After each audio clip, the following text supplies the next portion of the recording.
എവിടെ തുടങ്ങണം, എങ്ങനെ തുടങ്ങണം എന്നറിയില്ല. 70 വയസ്സിന് മുകളിലുള്ളവർ സംഗമിക്കുന്ന ഒരു വേദിയാണിത്. ഏതായാലും പടച്ചവൻ്റെ അനുഗ്രഹം കൊണ്ട് ഇതിൽ പങ്കെടുക്കാൻ കഴിഞ്ഞത് വലിയൊരു ഭാഗ്യമായി കണക്കാക്കണം.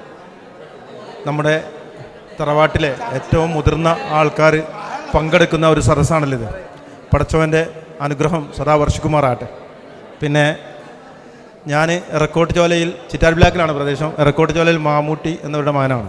ഞങ്ങൾ കൂടുതൽ ആഴത്തിലേക്ക് പറയാൻ ഈ കുടുംബത്തെക്കുറിച്ച് എനിക്കറിയില്ല. മണിമുണ്ട വരെ പോവുള്ളൂ മാക്സിമം. അവിടെ പിന്നെ മണിമുണ്ടയിൽ വല്യാപ്പനെ കാണാൻ എനിക്ക് യോഗം ഉണ്ടായിട്ടില്ല. എൻ്റെ ഉമ്മനെ കൊണ്ടുവരുന്നതിന് മുമ്പേ വല്യാപ്പ മരിച്ചു പോയിട്ടുണ്ടെന്നാണ് അറിവ്. പിന്നീട് ചെറുമാൻ ചാപ്പയും അവരൊന്നും പേരെന്താണെന്നും എനിക്കിപ്പോൾ അറിയില്ല. ചെറുമാൻ ചാപ്പയും അർമാൻറ്റി ചാപ്പയും വെല്ലിച്ചാപ്പയും ഇവർ 3 പേരെയാണ് എനിക്കറിയാം. പിന്നെ വായിച്ചിക്ക് 2 അനിയന്മാരായിരുന്നു. ഒന്ന് മജീദ് മരിച്ചുപോയി നേരത്തെ. പിന്നെ മോമാലി ചാപ്പ ഇന്ന് അവിടെ ഒരു മരണവും കല്യാണമൊക്കെ ഉണ്ടായിട്ട് ഇതിൽ പങ്കെടുക്കാൻ കഴിയാതെ പോയതാണ്. പ്രത്യേകം പറയാൻ പറഞ്ഞിട്ടുണ്ട്. ഇങ്ങനെയൊക്കെയാണ് എനിക്ക് ഈ കുടുംബത്തെക്കുറിച്ച് അറിയാം. കൂടുതൽ ദീർഘിപ്പിക്കുന്നില്ല.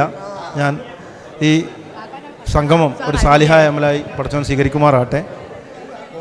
ഇതുപോലെ നാളെ ജന്നാത്തുൽ ഫിർദൗസിൽ എല്ലാവർക്കും ഒരുമിച്ച് കൂടാനുള്ള സൗഭാഗ്യം പടച്ച തമ്പുരാൻ നൽകി അനുഗ്രഹിക്കുമാറാകട്ടെ. അസ്സലാമു അലൈക്കും.